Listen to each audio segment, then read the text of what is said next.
كيف الحال؟ كويس؟ أنا زين শুকরান হাবিবি শুকরান। ভিডিওটা ধাক্কা দিবেন না। আপনি কি সৌদি আরব আসতে চাচ্ছেন? যদি আপনি সৌদি আরব আসতে চান তাহলে এই ভিডিওটা আপনার জন্য। জাস্ট ৫টা পয়েন্ট বলবো। যে ৫টা কারণ আপনার খুব গুরুত্বপূর্ণ চেক করা। আশা করি আপনি যদি এগুলো ফলো করেন এবং মেনটেন করেন, ইনশাআল্লাহ সৌদি আরবে আপনার লাইফ ভালো কিছু হবে। তাই বকবক না করে চলেন শুরু করা যাক।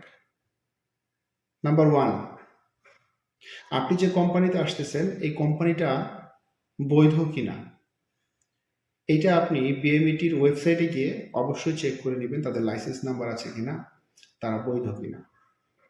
নাম্বার 2, আপনি সৌদি আরব আসবেন, কোম্পানি আপনাকে একটা চুক্তিপত্র দিবে। যদি বৈধ কোম্পানি হয় তাহলে এই চুক্তিপত্রে আপনার সব কিছু লেখা থাকবে।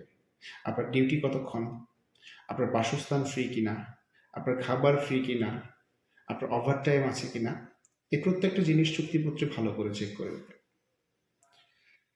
নাম্বার 3, দালালরা আপনাদেরকে বলবে যে কোনো টাকা লাগবে না, একদম ফ্রি। তারপর বিদেশ যাওয়ার পর কাজ করবেন, মাসে মাসে বেতন পাবেন, সেই টাকায় আপনি বিদেশ চলেন।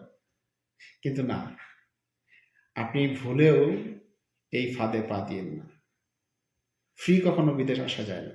যারা এই কথাগুলো বলবে তারা অবশ্যই অবৈধ এবং আপনাকে একটা বিপদে ফেলার সম্ভাবনা আছে।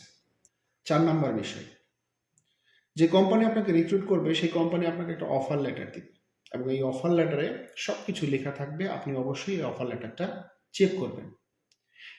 এবং 5 নাম্বার যে জিনিসটা হচ্ছে সেটা হচ্ছে খুবই গুরুত্বপূর্ণ।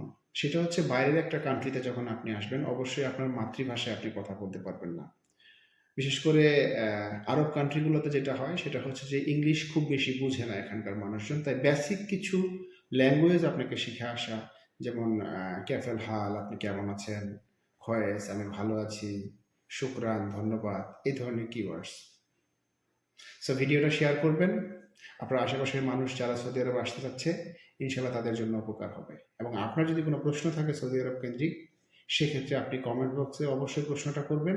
ইনশাল্লাহ আমি যথাযথ উত্তর দেওয়ার চেষ্টা করব। ভালো থাকবেন সবাই। আল্লাহ হাফেজ।